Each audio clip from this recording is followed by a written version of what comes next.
Welcome to the Deep Dive.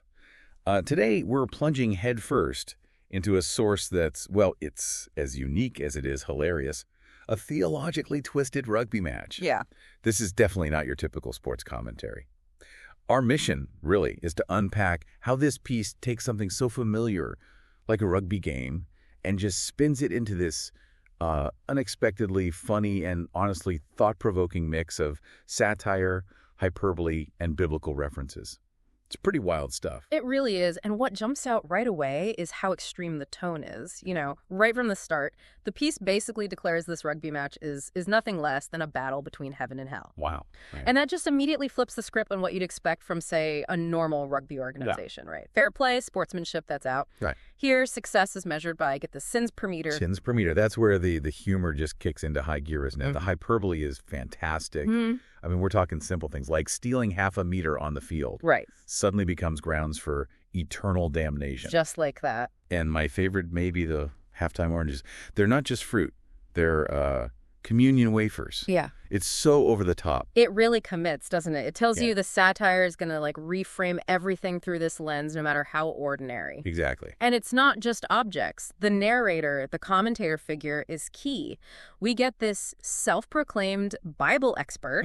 Yes. Who hilariously admits they only got 57% in listening class. Okay, so maybe not the most reliable expert. Probably not. And this commentator defines the teams in the most divisive way. You have the sinners, who are us Christians, obviously, versus the haters, which is basically anyone who disagrees with the commentator. Right. Us versus them, literally heaven versus hell playing out. Pretty much. That's the setup. So, okay, the whistle blows, the game starts. Yeah.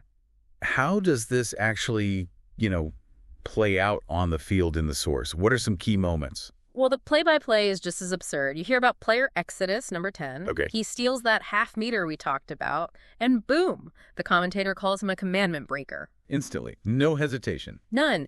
And then when the referee Dominee misses the play, it's not just a missed call. Oh, no. It's attributed directly to Satan's work. Wow. Yeah, they even link it to 1 Chronicles 21.1, saying, Satan made David take a census, implying it's the same kind of demonic influence happening right there on the pitch. That's quite a leap from a missed call in rugby. It's twisting scripture to fit this extreme narrative, yeah. And then I think the source mentioned something about danger zone around 16 minutes in. What's happening there? Yes. So the sinners are advancing. They're in the danger zone. And the commentator warns them, says, Satan tempts through strength. Okay. So what's the advice? The instruction is, humble yourselves. And they directly reference Jesus refusing to turn stones into bread in Luke 4.4. Using scripture as like a coaching tactic. Exactly. It's this incredibly darkly funny use of the Bible for rugby strategy, and the ultimate goal for the other team, the haters. Yeah. The commentator hopes they'll be so moved, so I guess convicted by the game, that they'll join a post-game Bible study. That's the win condition. Not points, but converts. That's the real game being played, according to this commentary. It really underlines the bias. And the team roster itself, for team sinners, it's just a satirical, right? Oh, it's fantastic. You've got Genesis, called the original sinner, naturally. Of course. Revelation, known for scary tackles, which kind of fits. Yeah, I can see that. My personal favorite, maybe, is Job. Oh. Who apparently gets tackled 90% of the time. Poor Job. Even on the rugby field. Right. Captures his story perfectly. And then there's Psalm, who just sings on the field. Just singing. Not really playing, just singing. Adds to the whole surreal picture. And we can't forget referee Dominee again. The source says he's, too busy praying to call fouls? That's the description.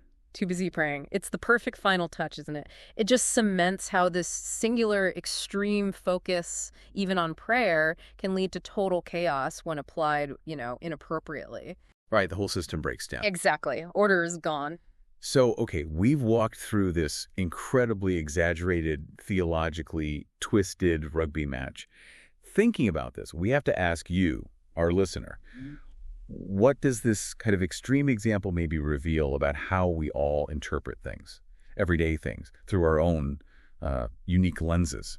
Yeah, I mean, what this piece does so well is highlight the potential absurdity when you take a very rigid, very literal interpretation of any belief system, whether it's faith or politics or even just a strong opinion, and you just slap it onto something completely different, like a game. Right. It kind of forces you to look at not just what you believe, but how you apply those beliefs. It reveals our own, sometimes unexamined, twisted lenses, maybe. That's a good way to put it. So maybe the final thought for you to take away is this. How does the deliberate absurdity, the sheer over-the-top nature of this piece, challenge you? Does it help you recognize the narratives, maybe the less obvious ones you encounter every day, and maybe appreciate the surprising ways humor can actually deliver a pretty powerful message, sometimes just by holding up a really extreme mirror? Something to think about. Definitely something to mull on. Until next time.